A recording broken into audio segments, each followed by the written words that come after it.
il y a... Voilà, merci. Ok, j'aimerais qu'on fasse un petit peu l'entonnoir. Quand vous travaillez les objectifs avec vos clients, qui dans la salle utilise, vous savez, le SMART, puisqu'on va rentrer dans le vif du sujet. Qui utilise le SMART quand vous travaillez un objectif avec vos clients? Donc, j'ai pas la majorité des gens. Ok, une bonne partie. Donc, je pose une deuxième question. Quand vous posez des questions pour travailler le SMART, comment est-ce que vous êtes sûr, ou plutôt, je vais dire différemment, quelle est l'émotion par excellence qui va vous confirmer que le coaché est émotionnellement connecté à son objectif à 100%? Quelle est l'émotion par excellence? Alors, ceux qui savent, ne le dites pas, s'il vous plaît. Je sais qu'il y en a deux, trois qui savent ça dans la salle. Quelle est l'émotion par excellence avec laquelle le coaché va être connecté quand vous travaillez un objectif SMART et qui va vous montrer qu'il est émotionnellement à 100% OK avec son objectif et qu'il y a tous les signaux qui montrent qu'il va y aller? Il n'y en a que une. Ouais, pour moi, c'est la joie, ce que j'ai pu voir en tout cas. Ouais, Béatrice, la joie, merci. La joie, OK. L'excitation, OK. Fierté, hein. La joie. Il y a Youssef, aussi tu le dis fierté. soulagement. Il y a aussi le soulagement. Alors là, je sais pas quelle émotion c'est. Alors c'est pour ça que les deux, là, je vois les deux, moi. Ouais, le soulagement, Béatrice, tu sais, c'est quand le système, en fait, relâchement, soulagement, tu vois, c'est la pression qui tombe, Ouais. OK. Annelise dit fierté, OK. Joie. Est-ce qu'il y a d'autres réponses encore avant qu'on débriefe sur la réponse? À votre avis, entre la joie et la fierté, c'est quelle émotion qui va vous montrer que le coaché est à 100% connecté à son objectif et qu'il va y arriver au moment où vous le travaillez, hein. Il peut se passer plein de choses sur le chemin après. Mais au moment où vous travaillez ce SMART, c'est la fierté. Quelle est la différence, à votre avis, entre la fierté et la joie? Et ça, je vous le donne parce que c'est important. Il y a la différence en termes d'émotion, hein, qu'est-ce qui déclenche l'émotion et la fonction et le besoin. Et il y a aussi la différence de représentation non verbale. Ça veut dire comment est-ce que l'émotion est représentée avec le corps. Est-ce que vous savez me dire la différence entre ces deux émotions? Marie, tu te lances. Oui, alors je me demande si en fait la joie, elle n'est pas sur le chemin de l'accompagnement, alors que la fierté, on se voit déjà euh, être parvenu à notre objectif. Je ne sais pas. Est-ce que c'est une question de temporalité? Alors, pas forcément de temporalité, mais tu es vraiment pas loin. Tu vois, la fierté, c'est j'ai atteint l'objectif, d'accord? Et tu vois, il y a tu peux être content, d'accord? Mais la fierté, pardon, te rapproche toujours un peu plus de qui tu as envie d'être. Hmm. D'accord? Donc, ça va être la fierté en émotion par excellence qui va permettre de voir, quand tu vas travailler l'objectif avec ton coaché, qu'il a réussi et qu'il a atteint l'objectif. La joie, et c'est là où c'est bien d'aller observer un petit peu les déclencheurs, les fonctions et les besoins. Si je vous demande, vous pouvez mettre dans le chat, hein, on fait un peu popcorn, si je vous demande qu'est-ce qui déclenche la joie, qu'est-ce que vous diriez? Quels sont les déclencheurs, le ou les déclencheurs de la joie, les fameux triggers? C'est quoi qui déclenche cette émotion? L'enthousiasme? L'enthousiasme, ça fait partie de la famille émotionnelle de la joie, tu vois, mais c'est quoi Hmm. qui déclenche ça?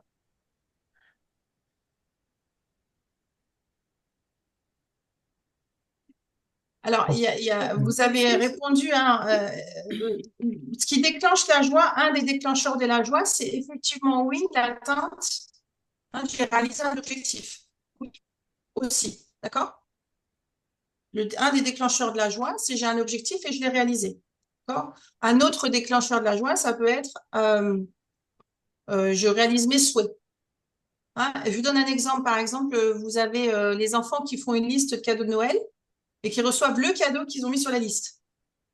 Et ils sont contents. D'accord? Hein, les souhaits sont réalisés. Ça va couvrir quoi comme besoin derrière? Axel, oui, tu dis quand nos besoins sont nourris. Mais ça va couvrir quoi comme besoin, la joie? Quand on se sent joyeux, comment vous vous Et sentez? l'épanouissement. Épanouissement, quoi d'autre encore? Satisfaction? Ouais, on se sent satisfait. Et le besoin Réali- méta derrière? réalisation de soi. Réalisation. Non, c'est la légèreté. Légèreté. D'accord? La joie active un système de légèreté. D'accord? Ça, c'est ce qu'on voit dans la science des émotions. Déclencheur de la joie, un des déclencheurs de la joie, satisfaction des besoins. Un autre déclencheur de la joie, c'est j'ai réalisé un objectif. La fonction de la joie, on va un peu plus loin là-dedans. C'est la fonction, c'est le mouvement, l'énergie que crée l'émotion. Ça, tout le monde sait, hein, les émotions sont mouvement, créent de l'énergie. La fonction de la joie va donner envie d'aller plus loin. Donc, ça active ce qu'on appelle la motivation future. Ça vous parle? Hein, j'ai envie d'y aller encore. Et ça couvre le besoin de légèreté. D'accord? Prenez l'exemple de Laura Ingalls qui court dans la prairie. D'accord? La joie amène la légèreté. Et maintenant, je vais un petit peu plus loin sur la fierté. Je regarde ce que vous mettez dans le chat. La fierté, qu'est-ce qui déclenche la fierté à votre avis? Si on prend le même process, trigger, déclencheur, fonction, énergie, besoin. D'accord? Une émotion suit une règle qui est la règle de la triade émotionnelle. Il y a toujours un déclencheur, une fonction et un besoin. On passe pas. Alors, en majorité du temps, je vois que les gens passent du déclencheur au besoin, mais oublient la fonction. Et le problème, c'est que si on oublie la fonction, eh ben, on ne peut pas activer l'énergie émotionnelle. Ça vous parle? Il nous manque une étape. Donc, qu'est-ce qui déclenche, à votre avis, la fierté?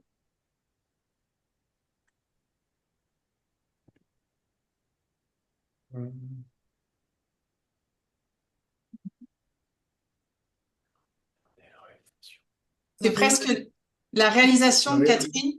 Ouais. Hein, je suis en train de parler en même temps. Il y a quelqu'un qui veut prendre la parole et à chaque fois, ça fait la deuxième fois que je parle en même temps. C'est qui veut parler? Annelise. Mais c'est dit, je voulais dire la réussite. Oui, en fait, la fierté se déclenche quand j'ai réalisé quelque chose de par mes actions, et qui est évalué de bon par moi. Le déclencheur de la fierté, j'ai réalisé quelque chose. Michael, tu as parlé de situation de fierté tout à l'heure, là. Tu as réalisé quelque chose de par tes actions, donc j'ai le contrôle de l'action, c'est moi qui fais, d'accord, dont j'évalue que c'est bien, avec ma propre évaluation. Un exemple, je partais hier, à un moment donné où j'étais fatiguée, quand il fallait que j'aille dans le mouvement impossible, qu'est-ce que j'ai fait? J'ai mis mes baskets, mon jogging et j'ai fait une séance de 10 minutes de HIIT, alors que c'était pas du tout, je voulais me coucher. Mais j'avais besoin d'activer du mouvement. Donc, je peux dire, voilà, je suis fière parce que j'ai réalisé, d'accord, j'ai fait l'effort, j'ai fait ça pour pouvoir réaliser mon objectif. OK? Et ça, c'est important à comprendre. Et donc, ça c'est le déclencheur. OK?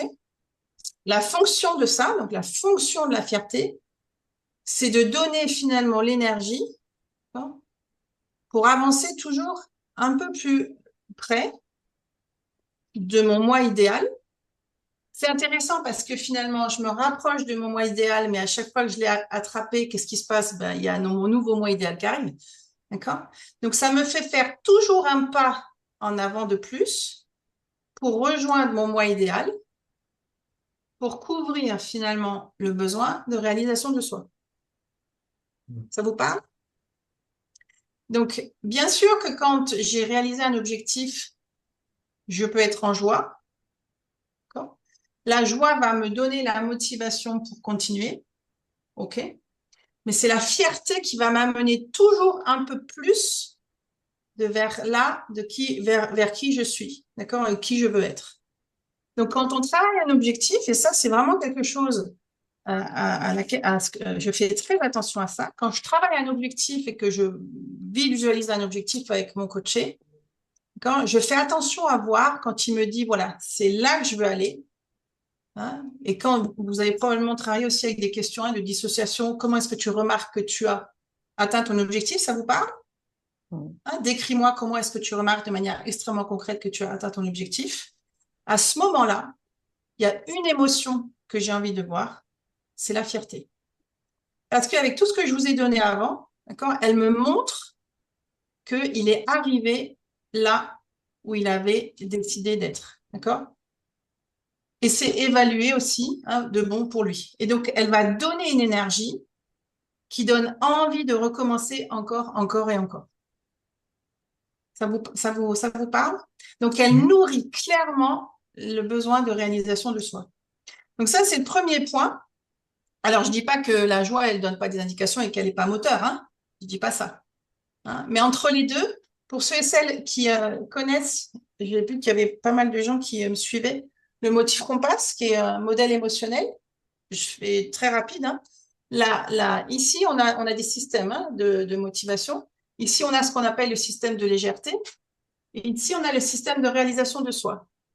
Ben, la joie nourrit le système de légèreté et la fierté nourrit le système de réalisation de soi. Donc, vous voyez, il y a deux énergies qui sont peut-être complémentaires, mais quand même opposées. D'accord? Donc, si vous voyez effectivement la joie chez votre coaché quand il vous parle de l'objectif, il y a la motivation future, d'accord, qui est activée pour y aller, mais on n'a pas encore activé le c'est bon, j'ai réussi. Ça vous parle? D'accord? Et donc, ça veut dire quoi? Ça veut dire que dans sa tête, c'est pas les mêmes réseaux neuronaux qui sont actifs.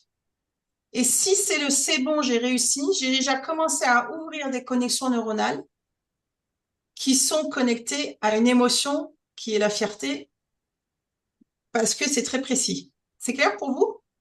Alors maintenant, pour pouvoir valider ça, comment est-ce que je remarque la différence en non-verbal? C'était, je crois, Anne, c'est qui a dit, qui a parlé en tout premier? Je me souviens plus. Anissa, je crois. Comment est-ce que je vois la différence sur le non-verbal? Puisque bien sûr, ce qui va être important pour nous, ça va être de observer, écouter et observer ce que les gens nous disent. D'accord? Et écouter avec les yeux aussi. Puisque votre coaché va vous montrer comment il se sent. Ça vous parle? Hein, il va vous dire des choses, mais il va surtout vous montrer comment il se sent. Et si c'est congruent, ben, le non-verbal est congruent avec le verbal. D'accord? Il n'y aura pas d'indice de stress ou de choses comme ça. On va revenir dessus tout à l'heure. Donc, si il est connecté à son objectif et qu'il l'a réalisé, et qu'il est connecté à la fierté, vous allez le voir sur le visage. Maintenant, la deuxième question, c'est comment est-ce que je différencie la fierté de la joie? Est-ce que vous savez ça dans la salle? Comment est-ce que vous arrivez à différencier chez votre interlocuteur l'émotion de fierté de l'émotion de joie? Et de manière extrêmement concrète. Alexandre. Moi, je dirais que c'est vraiment, pour le coup, gestuel, quoi. Pour moi, la joie, tu vas être dans le soulagement, en fait. Ça va, à un moment donné, tu vas te relâcher. La fierté, tu vas être quand même un peu plus dans la... Enfin, moi, c'est mon analyse et mes observations, mais ouais, tu vas être plus dans la posture, ton échine va se redresser, en tout cas, tes épaules vont repartir en arrière, ça, c'est la partie de la fierté. Sûrement le menton un peu plus droit également, un peu plus redressé. Par contre, pour la joie, on est vraiment dans un aspect de lâcher prise, en fait. Donc, on est vraiment dans un système comme un soulagement, tu en parlais tout à l'heure, et je pense que c'est un peu cette différence que tu risques de percevoir si tu fais attention. Ouais, alors effectivement, il y a des vrais points que tu cites qui sont importants, puisque quand tu es connecté aux émotions, le corps bouge avec l'émotion. Ça vous parle? Hein? Ça vient de l'intérieur, l'émotion est activée et le corps, finalement, va bouger avec l'émotion.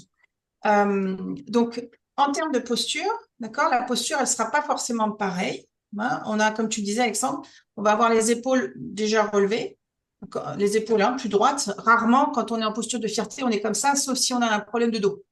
D'accord? Ou alors ton dos, il se relève. OK? Hein? Mais c'est parce que c'est bloqué. Donc, il y a des mouvements du corps qui peuvent accompagner, effectivement. d'accord? Et c'est là où je fais juste un petit, je fais une petite, comment on dit, transgression, comment ça se dit? Transgression. Transgression. Transgression. Une petite transgression. Quand on étudie le non-verbal, d'accord, il y a plein de canaux hein, sur lesquels il faut faire attention. C'est pas qu'un canal, etc. Mais là, ce que je vais vous donner, c'est en termes de manière extrêmement précise. Si vous voulez reconnaître les émotions, il y a certaines émotions où vous avez juste besoin du visage pour les reconnaître. D'accord? Je ne vais pas rentrer à fond dans le détail là-dessus, mais vous avez 7 émotions, d'accord, où vous avez juste besoin du visage pour les reconnaître, juste du canal du visage et pas besoin d'autre chose, c'est-à-dire posture de la tête, position de la tête ou quoi que ce soit. Je vous les donne comme ça, vous les avez. Peur, tristesse, quoi d'autre encore? Colère, Joie.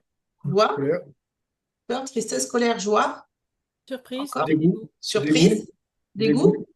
Et le 7e que personne n'y pense? Et, J'y vais ou j'y vais pas? Non, tu vas pas. Regardez-moi. ah oui, dubitation. Attends, presse, regarde Alexandre, regarde. Les J'y pubertaires, crois ils font pas, ça tout quoi. le temps. Ouais, j'y crois pas. Merde. C'est le mépris. Hein, c'est la Oui, famille oui, du mépris. mépris. Mais dans ce que Ouais, tu dis, mépris. Alexandre, dubitation, scepticisme, etc., hein, c'est la famille du mépris. Ouais, c'est D'accord? Le ça. mépris, c'est le grand oublié. Personne n'y pense. Ça, c'est les 7 émotions, d'accord? Des émotions primaires où tu as juste besoin du visage pour les reconnaître. Il n'y a pas besoin d'un autre canal. D'accord? Maintenant, nous, ce qu'on dit, c'est qu'on est en train de chercher comment est-ce que je vois la différence entre la Fierté. joie et la fierté. D'accord? Dans les deux cas, qu'est-ce que la personne va faire sur son visage? Dans les deux cas, quand vous êtes joyeux ou quand vous êtes fier. Ça va sourire. Sourire. Ouais, il y a le sourire dans les deux cas. Maintenant, qu'est-ce qui va vous faire différencier la joie de la fierté? Le regard. Non, pour moi, c'est La respiration. non, Je pense la pression la pression dans le sourire. non, Non. la posture du corps, Alors, la posture du la buste. mimique, c'est le point commun, d'accord. d'accord? La mimique, c'est le point commun, ok? Maintenant, pour différencier la fierté, qu'est-ce que tu peux dire, Youssef? Je parlais de la posture du buste. Est-ce que le Ah, buste est relevé ou est-ce qu'il est lâche? ouais, mais c'est pas encore ça.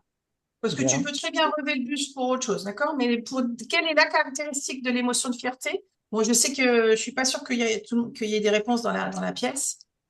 Hein? Donc, la joie, d'accord? Alexandre l'a dit tout à l'heure, le menton légèrement relevé, d'accord? C'est la position de la tête. Menton légèrement relevé, ce qui fait que tu vois un peu là les narines, d'accord? Donc, au moment où je suis en train de travailler un objectif, si je veux identifier la fierté, je vais faire attention à exactement ça. Est-ce que mon coaché sourit ou est-ce qu'il sourit, mais il a la tête, voilà, comme tu fais, Youssef? Et ça peut être une différence minime, mais qui fait une grande différence au final, parce que si c'est que la joie, il nous manque un petit truc pour aller plus loin. Ça vous parle? OK?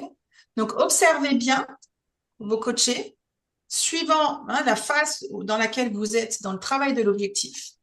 Il y a cette émotion-là qui doit être vue. Et si vous ne la voyez pas, vous pouvez demander comment est-ce que tu remarques que tu as réussi à atteindre ton objectif. Peut-être qu'il y a besoin de retravailler la question. Et plus la réponse va être précise, je remarque que je fais ça, ça, ça, je me comporte comme ça, les autres remarquent ça, etc. Plus le coaché est connecté à l'objectif, d'accord, plus c'est fluide et vous allez voir que finalement, il va être en contact avec l'émotion. Et comme il est en contact direct avec l'émotion, le corps va donner l'information. Ça vous parle? Donc ça, c'est vraiment ce que je vous invite à faire. S'il y a une émotion sur laquelle il faut faire attention, c'est celle-là. Est-ce que vous avez des questions sur ce qu'on vient de faire? Non. Alors, je regarde ce que vous mettez dans le coq français, dit Anissa. Elle est Quelles peuvent promis de ne pas être... parler de moi. Elle est promis de Qu'est-ce pas qu'il y a, parler de moi. Mickaël? Elle est promis de ne pas parler de moi ce soir, Anissa. Ah, alors je suis pas au courant de tout. C'est parce qu'il y a le match France-Brésil. Ah, d'accord, ok. Qu'est-ce qui pourrait vous donner des indications finalement que le coaché n'est pas connecté à son objectif? quels seraient, et là je vais vous donner un peu plus d'indications, quels pourraient être les marqueurs de stress, hein, puisque si votre coaché n'est pas forcément connecté à l'objectif, hein, probablement qu'il y a du stress. Ça vous parle? Ah, le stress, ça peut être une objection, hein, j'y crois pas, j'ai peur, ça vous parle? Il y a une émotion qu'elle a et qui vient peut-être bloquer. Il Quels bouge. Le seraient les mouvement, marqueurs de stress? il Michael? bouge. Il bouge, il reste pas stable enfin, dans l'interprétation de la pensée. Donc, il n'est pas concentré, il n'est pas focus, il a du mal à se positionner. Donc, le Ouais, mouvement. ça peut être, hein, toujours faire attention au contexte, hein, mais effectivement, tu peux avoir des mouvements, tu vois, alors qu'avant, il n'y en avait pas et tout d'un coup, il se met à gigoter, les fameux, tu vois, body shift, il bouge. Qu'est-ce qu'on peut avoir d'autre encore? Quels seraient les marqueurs de stress encore? Un regard fuyant, Un regard fuyant, ok. Des clignements d'œil. C'est qui Des parle? cli- Ah, c'est Marie. Marie. Oui, Il cligne des yeux à un rythme soutenu. ça pourrait, effectivement, hein. Alors, soit ça peut être un effort cognitif parce qu'il cherche, d'accord? Ou alors, ça peut être tout d'un coup le système qui s'active, d'accord? Ça donne juste une indication. OK, là, il y a une montée de stress, probablement. OK. Quoi d'autre encore? Soupirer en levant les yeux. Oui, ça peut montrer une objection, du coup, analyse. Ouais. Quoi d'autre? Il souffle, OK. Une absence d'élan. Absence d'élan, d'accord. On est pas mal. Vous avez pas mal d'infos, là. Il y a Annelise, tu parlais tout à l'heure de sourcils froncés. Hein? Ça peut être, il fronce les sourcils. Hein. Ça peut être agacement, d'accord, réflexion, objection. Qu'est-ce que vous avez d'autre comme Ou marqueur de stress encore? il Il y a se la mord les bouche, hein, lèvres. la bouche est très, très marquée. Ouais. Ouais, dans quel sens? J'ai pas entendu la fin de la phrase, Alexandre. Alors, il y a quelqu'un, j'ai pas vu, qui disait il se mord les lèvres. On a parlé en même temps. Et après, moi, je disais, c'est beaucoup d'indications. De toute façon, ça passe beaucoup par la bouche. Souvent, toutes les émotions passent rapidement par la bouche. On les voit souvent par là. Et ça peut être soit une crispation des lèvres, enfin, de la bouche, des lèvres, en fait, par rapport à une crispation, ou alors même un rictus sur le côté, sur un des côtés. Donc après, il y a une autre interprétation qu'on peut travailler sur les côtés quand on sait faire. Mais ouais, il y a tout cet aspect, en fait, qui peut être vraiment, pour moi, autour de la bouche, quoi. Oui, alors pour rebondir, donc tu as tout ce qui est se lécher les lèvres, se mordre les lèvres, d'accord? Tout ça, c'est des gestes apaisants, d'accord? Ça fait partie de la catégorie des gestes apaisants. Donc, ça donne une indication que le système est actif, d'accord? Et il y a besoin d'apaiser. Se toucher les cheveux, d'accord? Toucher un crayon, ça peut être des auto-gestes apaisants ou des gestes objets. Tout d'un coup, boire de l'eau, etc. Crispation de la mâchoire, ça aussi, c'est des indications, d'accord? ouais. Alexandre disait presser, ici, là. Ça, c'est la représentation de l'émotion de la famille du mépris. Le mépris, c'est la seule émotion qui est asymétrique, ça veut dire qui est visible d'un côté ou de l'autre. D'accord? Ça peut être aussi ça, hein. Si votre coach est en train de décrire son objectif et qu'il fait ça en même temps, est-ce que vous croyez qu'il est connecté? Non. Plutôt pas. Il est Ou connecté alors il y a une à. objection. Hein? Il est connecté Ou à son alors, super. Zéro coach. Allez, ah, vas-y. est-ce que tu vas y arriver? Oui. Ok. Est-ce que tu es vraiment sûr? J'ai l'impression qu'il y a une objection. Ou alors tu as l'air sceptique. Hein, on peut revenir, hein, rebondir en non-verbal sur ce qu'on voit. Expression du scepticisme. Donc là, on vient simplement de poser une verbale dans l'air et on vient de la verbaliser. D'accord? Important parce que sinon l'objection reste là. Et nous, on pense c'est bon, c'est réglé. Et à un moment donné, pendant le chemin, elle va revenir. Parce que forcément, les objections, si on ne les traite pas. D'accord? Voilà. On a aussi, alors la bouche, ça là. Vous voyez là ce que je fais? Les dents de lapin. Tu fais le cheval, là. Ouais, ou le cheval, le dos de lapin ou le cheval. C'est le dégoût. C'est le dégoût moral. Ou alors avec le nez, hein. Ok? Tu peux y arriver en 2 mois. Ouais, ouais. Hmm, d'accord. Est-ce que c'est vraiment possible en 2 mois? D'accord? Hein, donc l'idée aussi, c'est quand on voit des signaux de stress, de rebondir sur les signaux, de dire, OK, c'est intéressant, tu me dis ça, mais moi, je vois autre chose. Bon, ça sous-entend qu'on peut expliquer l'émotion aussi, hein, puisque quand on travaille un objectif, il y a toujours des émotions. Soit des émotions qui bloquent, soit des émotions qui portent. Et c'est bien d'arriver à percevoir les deux. Les émotions qui bloquent parce qu'elles vont vous montrer, ça va être des vrais marqueurs de stress. Et ça veut dire qu'il y a un rouage ça tourne plus correctement. Et les émotions qui vont être portantes, ressources, vont vous indiquer que vous êtes au bon endroit et sur le bon chemin. Alors, moi, j'aimerais bien vous partager je vous ai préparé j'aime pas le mot protocole, mais je dis ça parce que je pense que c'est une intervention.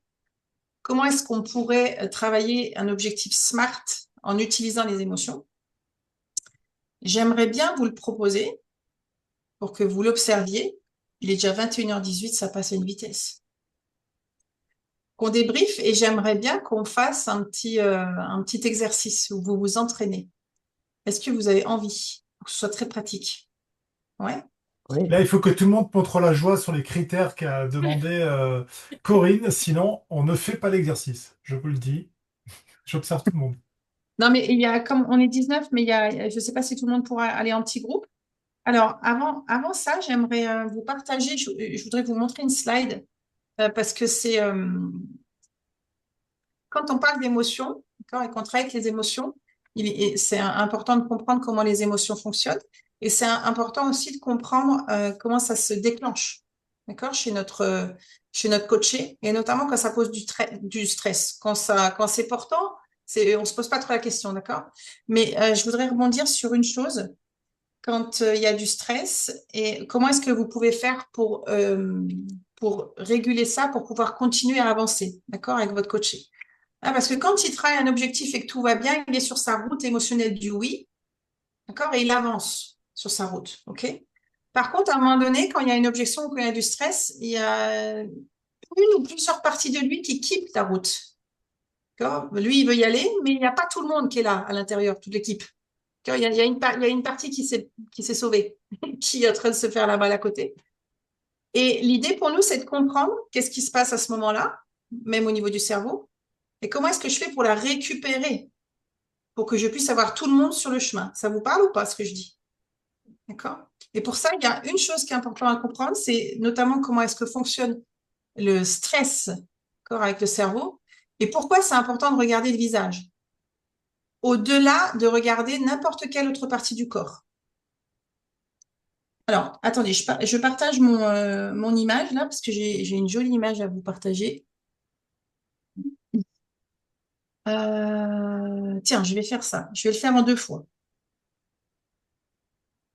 Et peut-être que vous connaissez un petit peu.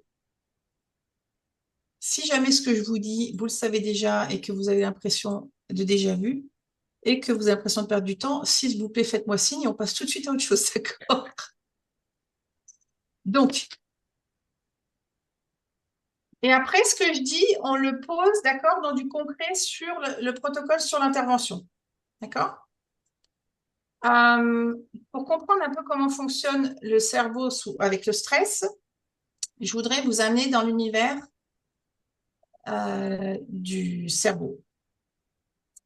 On a 2 réseaux, d'accord? C'est une métaphore hein, pour expliquer comment ça fonctionne. On a 2 réseaux. On a le réseau de stress et le réseau de contrôle. Le réseau de stress, de manière très grossière, d'accord? En tout cas, l'amygdale fait partie du réseau de stress. Je vais le dire dans le sens inverse. D'accord? L'amygdale, si vous me voyez en même temps que le modèle ou pas? Oui. Ok. Oui. Donc, si je prends la métaphore de la main, là, je sais pas, peut-être que vous connaissez le cerveau avec la main. D'accord? Si ça, c'est mon cerveau, ou si c'est le cerveau de votre coaché, ici, c'est le cortex, d'accord? Moi, ce qui m'intéresse, c'est le cortex préfrontal, ici. Lui, il rationalise, planifie, fait plein de trucs. Et il a aussi pour fonction de gestion des émotions. Est-ce que vous le saviez? Une des grandes caractéristiques, c'est son job, c'est la gestion des émotions. Si j'ouvre le cerveau, j'ouvre tout ça. À l'intérieur, là, ce qui m'intéresse, c'est le centre émotionnel, notamment le centre de l'amygdale. On appelle ça, avec d'autres mots, le centre de stress.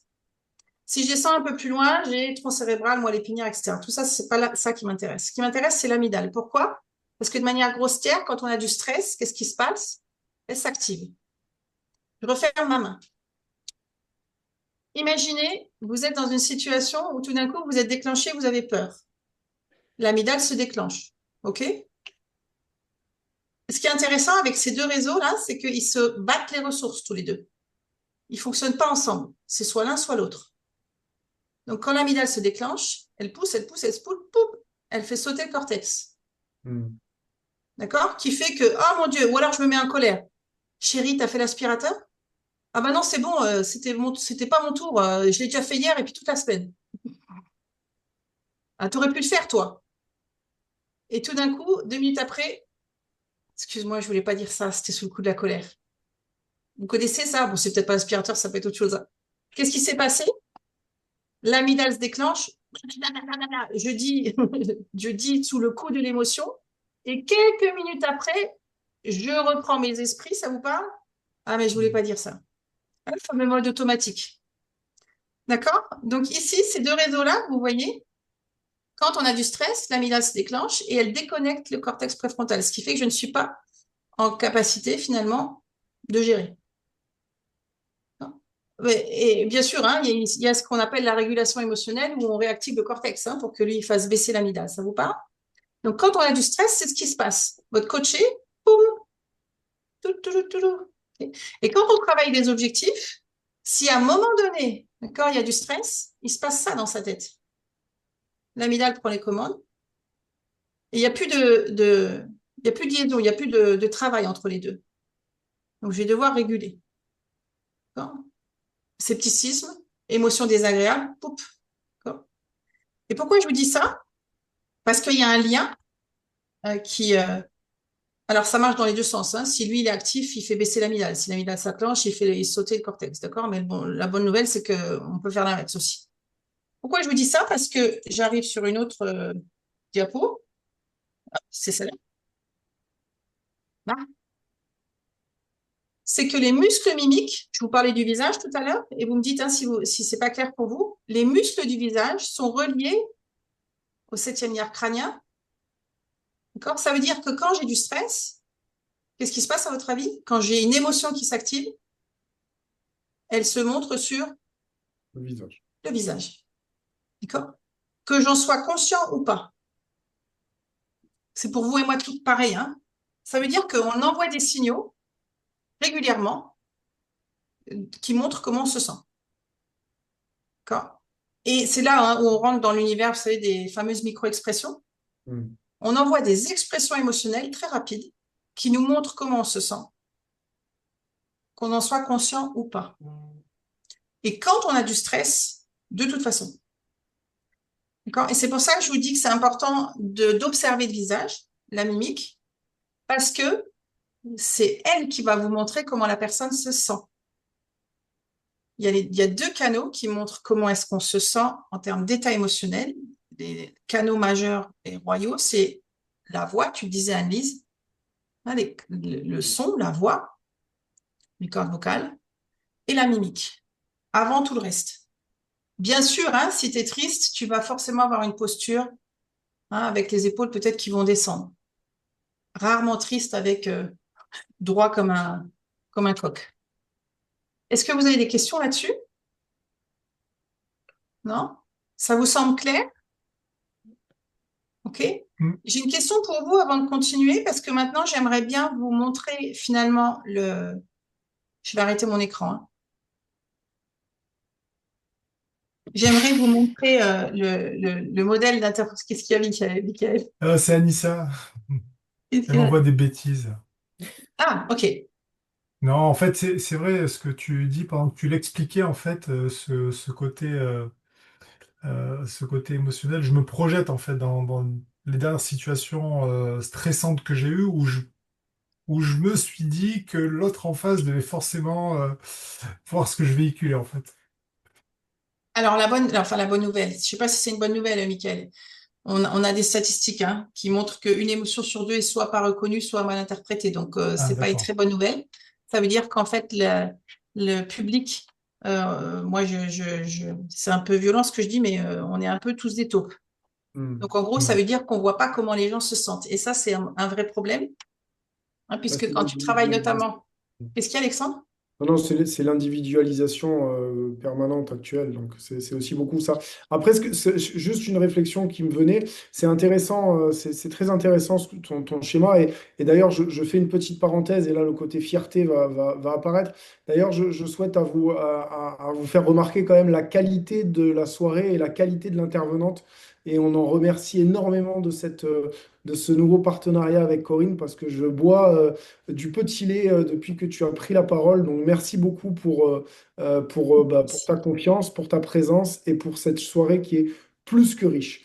Et pour fermer cette parenthèse, je disais que l'intérêt de ton petit schéma amygdale et contrôle, côté stress, côté contrôle, c'est intéressant parce que si tu travailles un peu sur toi, tu es capable d'aller, alors jusqu'à un certain point, hein, j'imagine, mais je me faisais les réflexions, tu vois, des personnes entraînées, notamment euh, de rentrer vraiment en te disant, OK, t'es en stress, là, tac, tu repars sur l'avant du cerveau pour balancer du contrôle, en fait.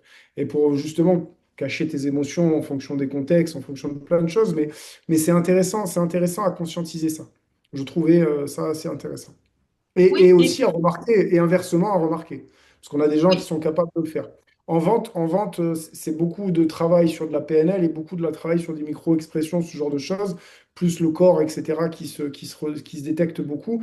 Mais c'est vrai que c'est intéressant quand tu as un acheteur en face de toi, tu vois très bien qu'il est rompu à ça souvent, en fait. Donc, il bosse beaucoup sur le contrôle. Et l'intérêt, c'est d'aller chercher la partie stress derrière. mm, Mais mm. bon, c'est intéressant, hein, vraiment très, très intéressant. Merci, Alexandre. Alors, c'est la fin de ce replay gratuit. Pour ceux qui veulent continuer à voir ce qui s'est passé dans ce webinaire et de prendre tout le nectar qu'a pu nous transmettre Corinne dans ce webinaire, je vous invite à vous retrouver directement sur la plateforme. Pour les abonnés premium, ce sera compris dans votre abonnement. Et pour les non-abonnés, directement dans la plateforme, vous pourrez le retrouver sur le e-shop de BeCoaching.